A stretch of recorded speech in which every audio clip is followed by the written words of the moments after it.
I gather around me a merry band of men. We go to Washington and capture the rail splitter. You want to kidnap Lincoln? We capture old Abe, spirit him off to Richmond, where I give him as a present to General Lee. Lee will hold him hostage until the Northern armies lay down their arms, and there you have it. An end to hostilities, and the name John Wilkes Booth goes down in history.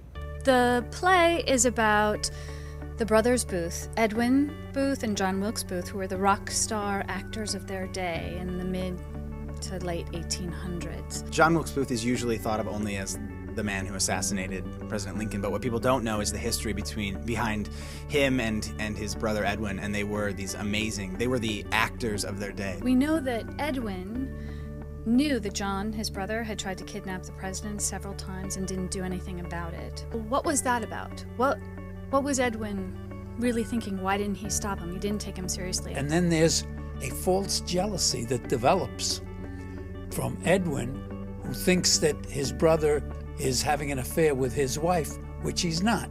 They butted heads, they disagreed on politics, they disagreed on this and that. There was always a competitive edge as to who was the better performer, but in the end they were always brothers, and there was always a deep love that was there. Then that, of course, says something about what a tragedy it was to have your brother, who you love, who has your name, become an assassin of one of our greatest presidents. I think a lot of it, if you're not so much into history, some of it can come as kind of an interesting surprise. And if you do know a lot about the history of it, and some of the ironies, the historical ironies that it kind of touched on a little bit, then I think that you can kind of appreciate how it kind of goes a little bit deeper in some respects to kind of the survey version that a lot of us get in the 6th grade. Our whole backstage is filled with pictures of John Wilkes Booth and Edwin Booth and Mary Devlin, and it's so in some ways it's been a remarkable journey to learn a lot about, you know, these people. It's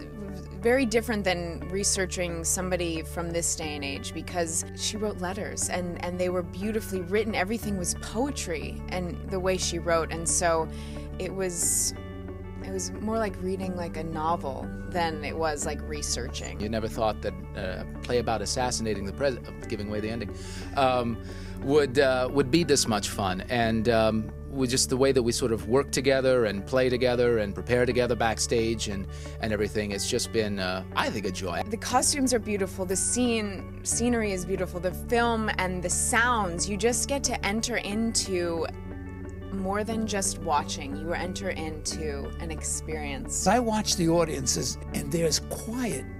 You know, it's not, you don't hear the rattling of programs, you don't hear coughing. They're quiet because they're engrossed. I've talked to people who have seen the show. They walk out and they're like, man, I had no idea. I didn't know. I had never thought of it that way, which I always think anytime you can end a show and people are talking, it is mission accomplished and a successful experience.